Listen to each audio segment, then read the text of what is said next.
আসসালামু আলাইকুম ওরহমতুল্লাহি ওয়াবারাকাতুহু। প্রিয় দর্শক, আপনারা কেমন আছেন? আমি আপনাদের সামনে একটি গুরুত্বপূর্ণ বিষয় নিয়ে উপস্থিত হয়েছি। আশা করছি এই ভিডিওটি আমরা যারা দেখব এবং যারা আমল করব, যারা ব্যবসায়ী ভাই আছেন বিশেষ করে তাদের জন্য, তাদের উদ্দেশ্যে, অথবা যারা অভাবগ্রস্ত অবস্থায় আছেন, ব্যবসা বাণিজ্য নিয়ে আছেন কিন্তু কোনো আয় উন্নতি পাচ্ছেন না, এই ভিডিওটি মূলত তাদের জন্য উৎসর্গ করলাম আমি।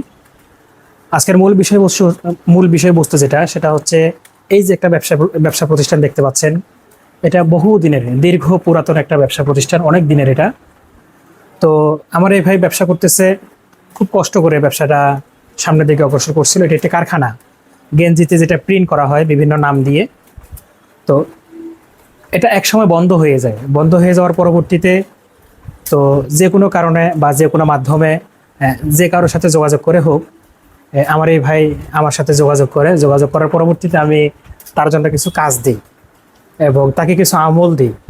এই আমলিয়তের মাধ্যমে এবং যেগুলো কাজ করছি আলহামদুলিল্লাহ, সেগুলোর মাধ্যমে আজকে সে পুনরায় তার ব্যবসা প্রতিষ্ঠান আবার ফেরত পেয়েছে এবং আলহামদুলিল্লাহ সুন্দর করে সে আবার ব্যবসা বাণিজ্য করছে আগের মতো। পুনরায় সে এই ব্যবসা বাণিজ্য নিয়ে আবার সেটিং হয়ে গেছে। তো আমি এখানে আসার পরে যেগুলো দেখছিলাম, যে ওই যে ওখানে দেখেন একটা পিকচার দেওয়া, যে কাবা ঘরের সামনে দুইজন ব্যক্তি এভাবে কোরআন শরীফ নিয়ে দাঁড়াই আছে। আসলে আমরা যখন মনে করি যে এটি একটি সুন্দর জিনিস, বাস্তবে এটি সুন্দর, কিন্তু যখন দুইটা মানুষের আকৃতি সেখানে থাকবে তখন সেটা শরিয়া বিরোধী হয়ে যাবে। কারণ যেই ঘরে জীব জন্তু অথবা যে কোনো মানুষের ছবি দেওয়া থাকবে সেই ঘরে রহমতের ফেরেশতা প্রবেশ করবে না। অতএব আপনারা যারা, ভাই একটু ওদিকে দেখো, আপনারা যারা এই ধরনের পিকচার দিবেন, মানুষের পিকচার, মানে আল্লাহ তাআলার নাম থাকবে, কাবা ঘর থাকবে, মক্কা ঘর থাকবে, মদিনা ঘর থাকবে, ইত্যাদি ভালো ভালো জিনিস, দ্বীনি জিনিসগুলো থাকবে, আপনি এবং আমি সাধারণ মানুষ মনে করবো যে না, এটার দ্বারাই আমার ঘরে হয়তো এই রসিলায় আল্লাহ তাআলা ফজিলত এবং বরকত দিবে। কিন্তু না, আমরা কিন্তু হিতে বিপরীতে যাচ্ছি। এখানে যখনই কোনো দুইটা মানুষের আকৃতি থাকবে অথবা যে কোনো মানুষের, মানে জীব জন্তু, যে কোনো জীবজন্তুর ছবি দেখা দিবে, তখন সেই ঘর থেকে আল্লাহ তাআলার রহমত বরকত এগুলো উঠে যাবে সাধারণভাবে। তো যেই মেসেজটা আমি আপনাদেরকে দিতে চাচ্ছি, আসলে আপনারা আয় উন্নতির জন্য স্বাভাবিকভাবে আমল করবেন, নামাজ কালাম পড়বেন, ব্যবসা বাণিজ্যের স্থানকে পাক পবিত্র রাখবেন, নিজেরাও পবিত্র থাকার চেষ্টা করবেন ইনশাআল্লাহ। এতেই আপনাদের ব্যবসা বাণিজ্যে আয় উন্নতি আসবে, অবশ্যই অবশ্যই ইনশাআল্লাহ। আর বেশি বেশি করে দোয়া করবেন আল্লাহর কাছে, আল্লাহ যেন আপনাদের ব্যবসাকে সামনের দিকে অগ্রসর করে নিয়ে যায় এবং ব্যবসাতে আয় উন্নতি দান করে ইনশাআল্লাহ।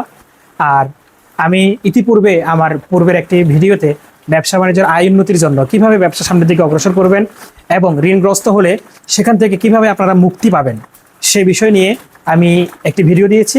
আশা করছি আপনারা সেই ভিডিওটি দেখলে লাভবান হবেন এবং ফায়দা লাভ করবেন ইনশাআল্লাহ। তো আজকের মূল মেসেজ হচ্ছে আমরা যে সমস্ত ভালো জিনিসগুলো দেখবো, আমাদের চোখে মনে হবে যে এগুলো ইসলামিক জিনিস, যে এগুলো আমাদের জন্য ভালো লাগতেছে, সুন্দর লাগতেছে ইত্যাদি, কিন্তু না, এখানে ইসলামিক জিনিস আসছে ঠিক আছে, যখনই কোনো মানব আকৃতির ছবি বা এখানে দৃষ্টি আকর্ষণ স্পষ্টভাবে দেখা যাবে, এগুলো হারাম, এগুলো শরীয়ত সম্পর্কে জায়েজ নাই। অতএব এগুলো দিলে আপনার কখনো আয় উন্নতিতে, ব্যবসা বাণিজ্যতে কখনো আয় উন্নতি আসবে না। এগুলোতে আপনার ব্যবসা বাণিজ্য ডেভেলপ হবে না, আর অবনতির দিকে যাবে, ধ্বংসের দিকে যাবে। এগুলো থেকে আমাদেরকে অবশ্যই অবশ্যই সাবধানতা অবলম্বন করতে হবে। দোয়া রাখবেন আমার জন্য, ইনশাআল্লাহ আমি সামনে আপনাদের জন্য ভালো কিছু নিয়ে আসার চেষ্টা করব এবং আমিও সর্বাধিক চেষ্টা করব আপনাদের জন্য ভালো কিছু দিক নির্দেশনা নিয়ে আসতে। ব্যবসা বাণিজ্য সহ ইত্যাদি বানটোনা থেকে কিভাবে আপনারা রক্ষা পাবেন এবং জিনের খারাপ কুদৃষ্টি থেকে আপনারা কিভাবে রক্ষা পাবেন ইত্যাদি প্রত্যেকটা বিষয় নিয়ে আমি আসবো ইনশাআল্লাহ, আপনাদের সাথে আলোচনা করব এবং এক একটা ভিডিওতে আমি এক এক রকম বিষয়বস্তু দিয়ে আপনাদের জন্য সাজিয়ে গুজিয়ে নিয়ে আসব। তো আশা করছি এই ধরনের যে কোনো ভিডিও পেতে আপনারা আমাকে লাইক, ফলো এবং সাবস্ক্রাইব করে পাশে থাকবেন।